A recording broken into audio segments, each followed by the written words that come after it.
anyways, let me stop rambling. Let me stop rambling. You can do what you need to do. Hello, everybody. What is up? It is your boy, your best friend, Marcus Knight here, and I am so excited. I have a very special interview today. I think there's been a lot of talk about living in your 20s, about finding out what to do with your life, about imposter syndrome and how you might feel behind other people who are, doing all their stuff and exceeding and, succeeding and everything in their life. And it immediately reminded me of a good friend of mine, Noah C. Cornelius, who is changing the game. He's about my age. He went to Belmont, but is now going back to college, but also working with NASCAR right now. And he started as a commercial music major. And so you can tell that there's definitely a passion pivot right here. But I'm so excited to sit down with him and talk with him a little bit about what it means to really go after what you want and how you do that professionally as well. So, to anybody who's feeling behind in life, like you picked the wrong thing to do, or like you don't have enough support, or things like that, this is the interview for you. I am so excited. This was a while in the making. This was like months in the making. And so I'm so excited to have finally gotten a chance to sit down with him and talk a little bit about life and just catch up. So I hope you enjoy this interview, and I will see you in just a second. Take it away, Noah. Hi, everybody. It's your boy, your best friend, Noah C. Cornelius. No, for real. I'm Noah C. Cornelius. I was a former student at Belmont University before taking a year off, and now I am a sophomore at Appalachian State studying communications, specifically broadcasting, and I'm supposed to graduate in 2024. But the main thing about me is that I work in NASCAR as a PR and social media specialist and as a budding radio and television personality. So that's a little bit about me. Oh man, dude, you're making me go down memory lane. It's been 2 years. I can't remember like the specific moment that we first met, but I do remember. I think it was either like we were all out on the quad or we were doing some Belmont event, and you and me ran into each other, and you had this bubbly personality, and you were this super outgoing guy. You kind of reminded me a lot of me in the sense that you're always positive, and you're like, "Hi, I'm Marcus," and we kind of bonded real quick. Plus, you're a brother, and it's a private white institution, Belmont, and they ain't a lot of, and there ain't, there ain't a lot of people that look like me and you. So I bonded with you right off the get go. Marcus has always been there in my life. I mean, I've seen him on social media, his YouTube posts, he's been grinding it out. He's got over 2,000 followers on Instagram. That's really impressive for a young budding social media marketer. But so I've always seen him on Instagram, and I've always followed his content on YouTube, just super outgoing guy. And when I transferred to App State, and we'll get into that in a second, I just never I never lost contact. And he was one of the only people from Belmont who really like reached out to me and said like he was proud of me, remember my journey, and it felt authentic and genuine. I was supposed to, well, not supposed to be because God works in mysterious ways. I thought I was going to be a singer-songwriter. I thought I was going to be like the next Justin Bieber.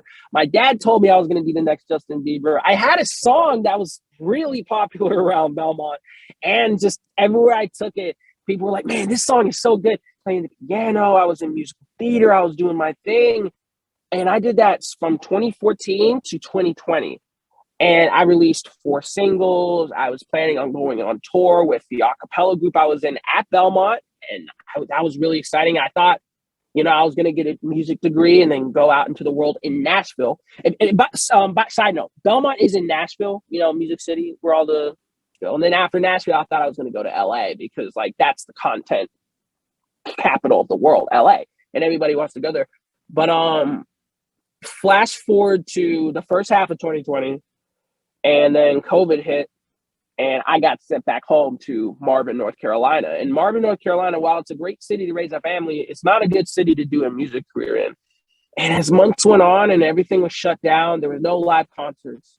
I had no access to a music studio. We didn't know how to deal with COVID. And I was just sitting in my room all day, and I kind of looked at myself and I was like, is this a sustainable career path? family. My uncles and aunts in the 70s had two gold charting records. They had their songs featured in Black Klansman and The Anchorman. My cousin Don Cornelius was the host of a prolific R&B television show, Soul Train. He's got a star on the Hollywood Walk of Fame. My dad was on Miami Vice, and he did music too. And then there was me, and I thought I was going to be like the next tier. I thought I was going to be on the upper echelon, you know. But then COVID hit, and I was like, I'm not making any money from this. Passions are great, and it's cool, and it's cool to want to do something that you're really passionate about.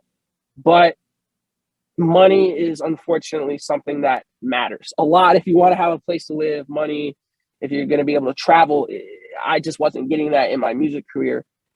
So I took a step back and I was like, well, what else can I do? And to sum it up really quickly, I live in Charlotte, well, Marvin, which is like 10 minutes outside of Charlotte. And in Charlotte, there's a lot of NASCAR teams. And I grew up watching NASCAR, got out of the sport because I'm a person of color and I didn't think there was an avenue for people like me. But then I met this driver named Bubba Wallace, who's currently the only African-American on the circuit right now, other than another one of my good friends who's making his way up. And I met him. We kind of, I'm not going to say we're friends. We hit it off, and he was like, Noah, if you want to be in this sport, because I asked him, like, is there a place for somebody like me in the sport? He said, if you want this badly enough, you got to go out there and get it. So flash forward to now, I'm working in NASCAR, and I'm trying to get my plans together for 2022. I'm sorry, that was a mouthful. I hope that wasn't too much. I got extremely lucky. Like I said, like NASCAR, I could easily go into NASCAR because I grew up watching the sport. And there was somebody like me in the sport that I could bond with. I was not going to say got lucky, but I mean, like I was fortunate to go viral on Twitter a couple of times, and vice presidents and NASCAR drivers and people were following me like this. And I used my platform and I flipped it around. It's one thing to want it badly enough, but in that industry, it's so volatile, and there's just going to be people that say no, and that's hard, and that's hard to deal with. But for all the people who are trying to like find what they want to do, I think you have to bet on yourself.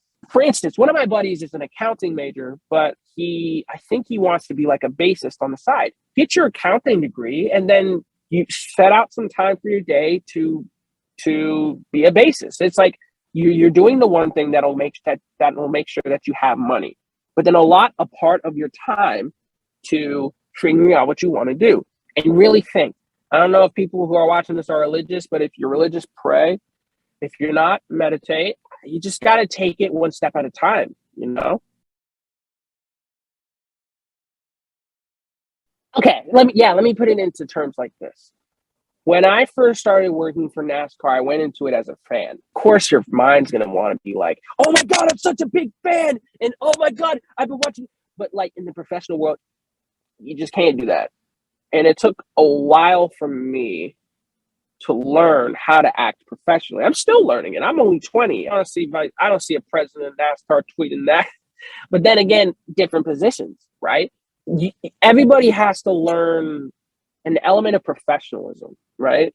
And that can come in many different forms, knowing what to say and when to say it. I had so much, I'm not going to say garbage, but a lot of polarizing content based around 2020 election, if you know what I mean. And I was like, maybe not a good idea to be so biased that people don't want to work with you. So it's just one of those things. Like if I could tell myself 4 years ago, I would just really reinforce the whole thing of like, hey, watch what you say on social media, not even social media, just watch what you say and do. And I got to shout out my dad for telling me that, because my dad, he would always be like, you don't have the platform to speak like this. And, you know, there'd be times where it'd be like, well, you know what? I mean, this is the right thing to do, the right thing to talk about. Like with the Black Lives Matter, I don't have a platform, but you know, dang well, I'm going to talk about it because I'm a person of color. But there are other things like politics and various other issues where it's like, if you don't have the platform and you're trying to get a platform, it might not be a good idea to completely derail your progress. But there are times where you need to speak up, and you have to know those times. That's what I think I'd tell myself, and that's what I think I'd tell everybody listening to this. I mean, heck, I was in my car doing DoorDash, and I was like, Marcus, let's just do it. So maybe I wasn't as prepared. Yeah, you know what? That's going to be my closing statement. Just just always be prepared. You're never going to know what life is going to throw at you, but you always have to be prepared. And I know with something like COVID, it was really hard for people to really be prepared unless you're in the government and you knew it months beforehand. But that's a different story.